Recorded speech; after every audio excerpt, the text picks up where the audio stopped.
Izin Pak, saya Roy dari Berita Satu. Mau tanya Pak Kabar Eskrim, ini terkait BTTBS ini ada 17 orang yang udah diperiksa dan dari 17 apakah ada saksi ahli atau ahli apa saja gitu Pak yang dilibatkan Pak? Makasih Pak. Sudah kita periksa 3 saksi ahli.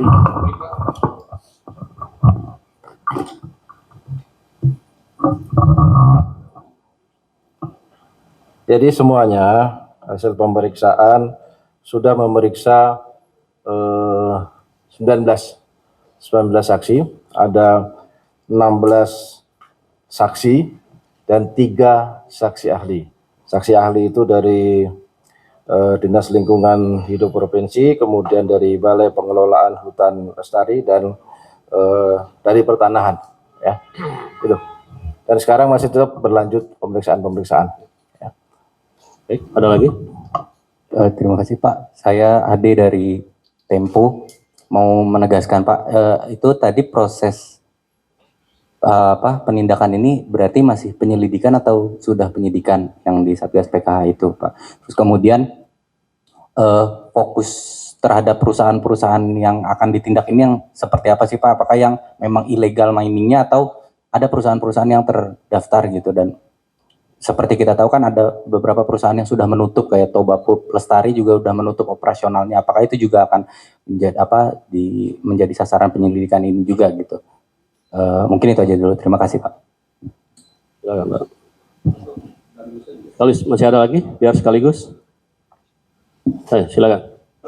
Izin Pak, saya Jonathan dari Kumparan. Mau tanya untuk tadi kan Pak Jampitsus bilang udah ada perusahaan-perusahaan yang teridentifikasi melakukan pelanggaran ya Pak. Ini mungkin bisa diungkapkan inisial perusahaannya atau kalau belum ada berapa sih Pak perusahaan yang diduga melakukan pelanggaran ini totalnya? Sama dugaan pelanggarannya mengarah ke mana sih mereka ini? Terima kasih.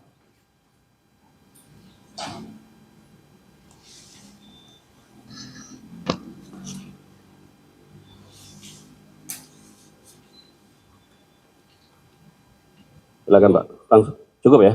Ada lagi? Oh, ya silakan dari. Ya Pak, saya James dari validnews.id. Bapak izin mau menanyakan terkait bencana yang sudah terjadi. Itu kan tadi Bapak menyebutkan bahwa Satgas sudah mengarah kepada sejumlah perusahaan gitu Pak ya. Artinya Bapak juga menegaskan bahwa ada pidana. Nah, saya mau menanyakan kepada kementerian, apakah perusahaan-perusahaan itu yang menjadi penyebab terjadinya pengurangan tutupan hutan di daerah Sumatera? Nah, sekarang bagaimana dengan pemerintah juga pernah sempat mengklaim bahwa deforestasi beberapa tahun terakhir itu melambat, tapi tutupan hutan itu ternyata dengan datanya berkurang secara drastis. Nah, ini pemerintah bagaimana untuk mengantisipasi tutupan hutan itu berkurang dan deforestasi itu tetap lambat gitu Pak. Terima kasih. Ya, satu lagi. Ya, silakan. Izin Bapak, saya Niko Anggriawan dari Kompas TV Pak. Izin mungkin boleh dirinci atau didetailkan terkait dengan perusahaan-perusahaan mana saja yang sudah ditargetkan dalam kasus ini Pak. Terima kasih. Ya, cukup Pak. Cukup ya.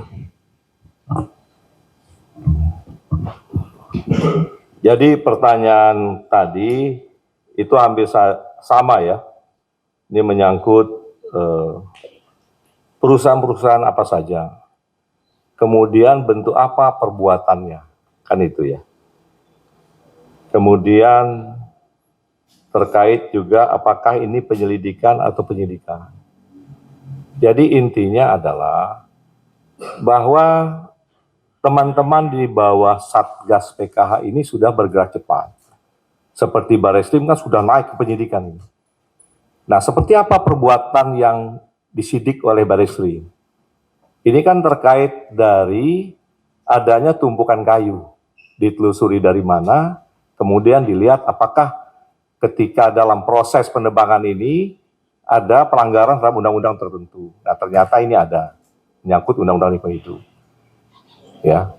Nah, kemudian juga dari Kementerian Lingkungan Hidup juga sudah ada.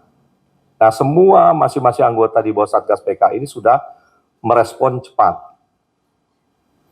Nah, ini semua tindakan yang telah dilakukan, tadi telah dilaporkan dengan teman-teman semua ke Ketua Tim Pengarah yaitu Pak Menhan.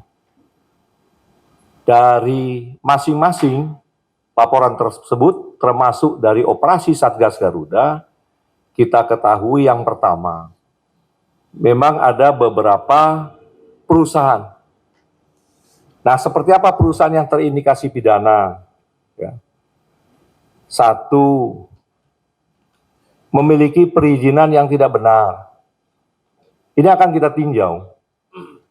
Apakah benar bisa timbul perizinan di kawasan hutan lindung? Nah, kira-kira seperti itu.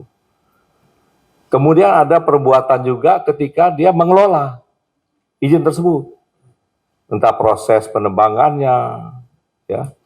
Kemudian juga dengan proses kerusakan dampak lingkungan hidupnya. Jadi ada beberapa jenis perbuatan dilakukan oleh perusahaan tersebut yang memang terindikasi kuat bahwa ini adalah proses pidana. Ya. Nah, dari beberapa perusahaan tersebut, dari beberapa perbuatan yang telah dilakukan, ini akan kita tindak lanjuti bersama. Kita akan mendorong teman-teman penyidik, terutama Bareskrim yang sudah mulai ini. Kita akan kumpulkan data ini semua, kita akan serahkan ke Bareskrim, dan apabila ini ada di lingkungan hidup, kita akan juga serahkan, kemudian juga rekan-rekan PPNS di Kementerian Kehutanan. Atau apabila memang kebijakan yang dikeluarkan atas perizinan tersebut mengandung unsur tindak pidana korupsi, akan kita tindak. Nah, kira-kira proses perbuatan perusahaan tersebut seperti itu. Jadi kalau teman-teman media tanyakan, ini perbuatan seperti apa, Pak? Nah, ini berbagai macam ini. Tetapi karena Satgas PKH di dalamnya lengkap. Ada 12 kementerian dan lembaga.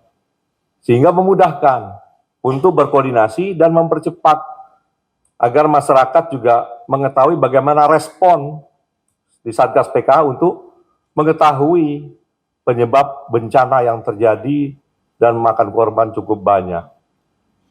Apa contohnya? Contohnya kita sudah melakukan penembangan di Mentawai, ditangkap di Gresik. Nah, karena dalam satu wadah Satgas, maka jaksa sudah sejak awal masuk. Sehingga berkas tersebut cepat. Sekarang sudah sampai ke sudah P21. Segera akan kita sidangkan. Download Tribun X sekarang. Menghadirkan lokal menjadi Indonesia.